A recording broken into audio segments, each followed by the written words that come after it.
All right, Alexander, we need to revisit the Epstein story. And this time we have news regarding Ghislaine Maxwell. I've never been able to pronounce her name properly. But she's kind of, running around the world hiding from people who are trying to get interviews from her, trying to get testimonies from her. So what's going on in this case? Can I just also say, I don't know how to pronounce her first name properly. I've had about 5 different people contacting me, giving me 5 different ways of saying it. So I simply don't know. I mean, like everything else about Ghislaine Maxwell, which I think is probably the right way, she is mysterious even as to that. Anyway, the story that we're now hearing is that she's actually holed up in Paris in a swanky apartment on the Rue Matignon, very close apparently to Epstein's own former apartment, $8 million apartment on the very swanky Avenue Foch, and that she actually moves from one place to another, keeping ahead both of the media and, as I understand it, the law, because the Justice Department in the US and the FBI apparently do want to speak to her, but she manages somehow to keep away from them. And it's not clear that they have actually managed to speak to her. But more interesting than this is that we now know for a fact that there is an investigation still ongoing. We know this because obviously they want to speak to Ghislaine Maxwell. And she's a key witness and perhaps an accessory and perhaps someone that they want to bring a case against. This is the US federal authorities. And we're talking, I should make it very clear here, about a criminal case. But they've also been trying to speak to someone else, who is Prince Andrew of England, the Queen's second son. He, it seems, has been, well, there's been arguments and conflicts about whether he's been willing to cooperate or not willing to cooperate. But at any rate, the US authorities apparently said enough's enough, and they've actually started the first moves to bringing legal proceedings against Prince Andrew in England, basically to force him to cooperate with them. And that could involve, as I understand it, having him extradited to the US. Now imagine the Queen's son being extradited to the US. I mean, if that ever happens, which I can't quite believe, but if that were ever to happen, that would be huge. Now, so we got those two things. So there is an investigation. They are asking questions. There's not very much information about this investigation, but we found out as a result of all of these moves who, up till a few days ago, was in charge of this investigation. And it turns out it was none other than Jeffrey Berman, the US attorney for the Southern District of New York, the very man who Attorney General Barr, has just had fired. You remember, as you know, Barr announced that Berman was resigning. Berman came along and said, "I'm actually not resigning. I'm going to stay in post until the Senate confirms my successor." And then Barr, quite properly, went to Trump and said, "This is outrageous. He can't just be insubordinate in this way." And Trump has now formally sacked Berman. Sacked him, and he's had to clear his desk and has had to immediately move out. So, is there a connection between the fact that Berman was in charge of the Epstein investigation and the fact that Berman has just been sacked? And is it a coincidence that this sacking has happened just as we've heard all this activity about the Epstein investigation, that they want to talk to Prince Andrew? They've been trying to apparently get in touch with Ghislaine Maxwell. I don't think there is. I am joining up dots and making guesses, but it seems to me that there probably is a connection somewhere. I'm not sure what that connection is, but it does look as if there is some dissension between the Justice Department in Washington and the Southern District in New York, the federal prosecutors in New York, about the way in which this investigation should be conducted. That seems to me the most plausible explanation for what is going on. Because if you remember, Berman was saying that he was sacked because of the way he was conducting certain investigations. And people have been pointing at this investigation of Parnas and this other guy who had some connection with Giuliani. And I never took that very seriously because it seems to me that investigation is just a nonsense. But by contrast, any investigation of the Epstein affair is definitely, as we say in England, a very hot potato. In other words, it's a very serious, very explosive investigation. And I can very well see how if there's a dispute between the Justice Department in Washington and the Southern District of New York about this investigation, the man in charge might be sacked. All right, before I get to questions with Barr, I want to ask you real quick with Andrew. From what I read, there was also a dispute as to whether he cooperated or not. Has there been any result to that? I mean, the FBI said that he wasn't cooperating. Andrew said that he did, or his legal team said he did. Has there been any resolution there at all? No, there's been no resolution about it. But I'm going to make So we don't know who's telling the truth. We don't know who's telling the truth, but we can guess. And I am going to make a guess that it is the Federal Bureau, the U.S. authorities who are telling the truth. And I will say why I say that, because first of all, if Andrew was cooperating, why would the U.S. federal authorities be making this big play on this? I mean, I don't really see the logic of that at all, actually. The second thing is, if Andrew was innocent and was anxious to cooperate with the US authorities, I would have expected him to say so for some time now, not to say nothing, which is what he's been doing. So I think it's much more likely that it's the US authorities who are telling the truth over this quarrel, as opposed to Andrew himself. Okay, makes sense. Now, with Barr, ever since Epstein, quote unquote, killed himself, ever since Epstein killed himself, the story has kind of, vanished. It's vanished in the media. We haven't heard many things out of the DOJ, even though Barr, and I believe Barr is on record in many videos saying that he will get to the bottom of it. He is going to investigate this out. I mean, it's been, I don't know how many months, 6 months? Absolutely. It's more, I think it's more, yeah. Okay, yeah. So it's been a long time. Do you think that we're finally getting to some action here as to what's going on, or what happened with Epstein and that night in his prison cell? Yes, I know. I'm thinking, and I'll say what I think about this. I mean, this is a very difficult one because there's so much going on off stage that we simply don't know. There's so little information to work with that ultimately one can only make guesses.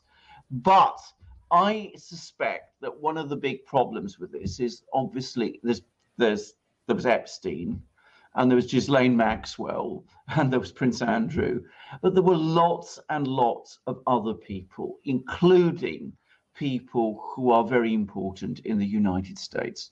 And I have a suspicion, I'm just guessing, this is pure guess, but I think it's an informed guess, that some people in the US Federal Attorney's Office in the Southern District of New York were trying to turn that investigation in certain directions. In other words, they were trying to focus on people who, remember this is an election year, who would be more damaging to Donald Trump. I don't think they can touch Trump himself because it's quite clear that he and Epstein had a complete falling out and that Trump threw him out of his club and that Epstein didn't have any connection with Trump at any level. But there may have been other attempts to try and steer this away from people close to the Wall Street financial oligarchy and close to the Democrats, and to divert it in other directions. And bear in mind, look at the person that Barr is bringing in to replace Berman. This is a man who is known to have very much the Wall Street financiers in his sights. He's got a background as a person in the Securities and Exchange Commission, as a financial expert. So I just wonder whether this isn't an attempt to clean up the swamp, if you like, in Wall Street, which funds so much of what's going on in the United States, funds the tech companies, funds the bank, you name it, it's behind it, whilst at the same time bringing the whole of the Epstein investigation under control, under ultimately Barr's control in Washington. Whether this isn't what the whole story is all about. But I don't want to be too bold about this, because we're just guessing at the end of the day. But if my guess is correct, and it's not just a guess out of thin air, I mean, I've been following this story very carefully. If that guess is correct, then it would suggest that Barr is looking at this very thoroughly, and including at the circumstances of Epstein's mysterious death, which have never been fully cleared up. Right. And of course, you have the Clintons, who are heavily connected, deeply connected with Epstein, and of course, Bill Gates, who is deeply connected with Epstein. So a lot of powerful people. Well, this is exactly my point. As I said, steer it away from some people, steer the investigation away from some people and towards others. You mentioned some names. You mentioned the Clintons. You mentioned Bill Gates. Make sure that perhaps they're not the people who are called in for questioning, and that other people are called in for questioning in an election year. Well, okay. Now getting back to Ghislaine. There's that famous picture of her at Chelsea Clinton's wedding, and she's another person that it appears is very close to Bill and Hillary Clinton. She was, after all, at the wedding. This is a tweet from Eric Weinstein, which says this: Alexander, why is Ghislaine Maxwell so anti-interesting to our media, to our FBI, to our CIA? I mean, these folks do not want to find her or talk to her in a huge way.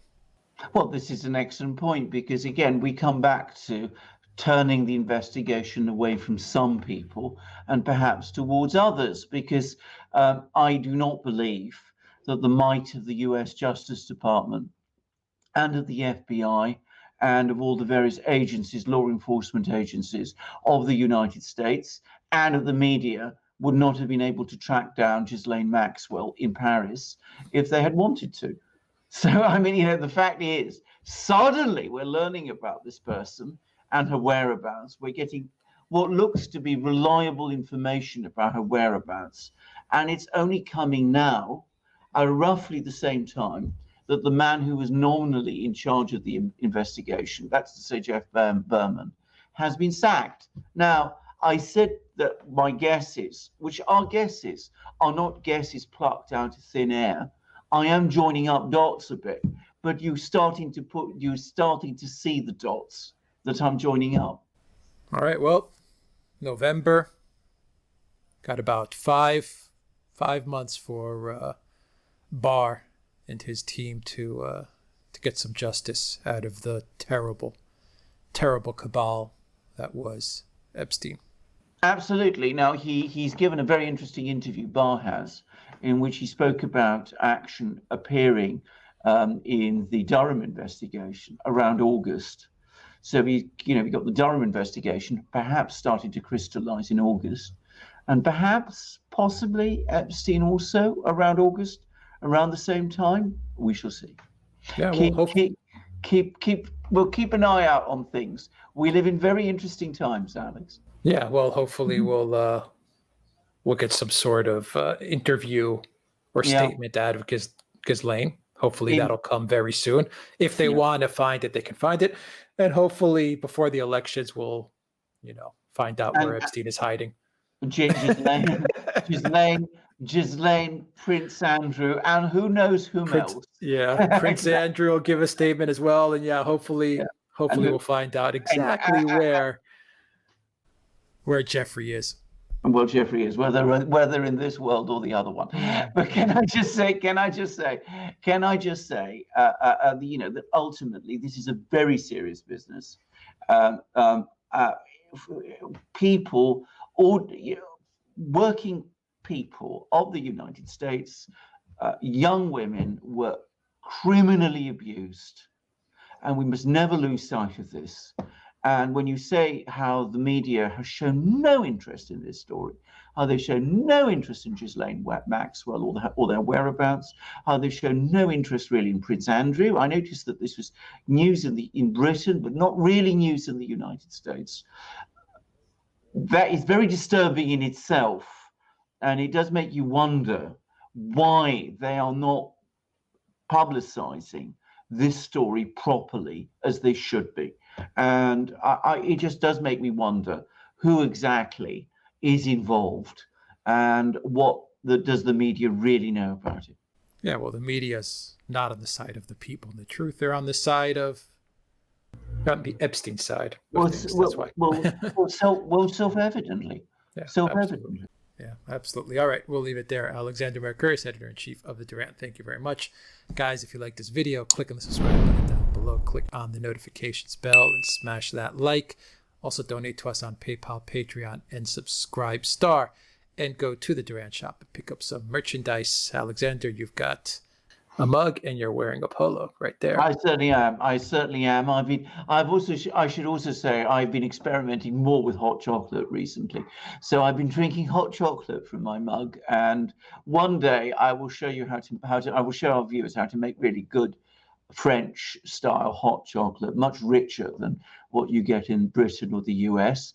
And these are the best mugs for it because it keeps it beautifully hot, and it gives this sort of consistency. And at the same time, because of the wonderful color of the body, the porcelain body, it looks magnificent. The hot chocolate looks absolutely magnificent and frothy and wonderful in a mug like this. But of course, you don't just have to drink hot chocolate from it. You can drink tea, as I do, at enormous amounts, also coffee, and of course beer and champagne, as I've tried myself. So these are the best mugs in the world, bar none.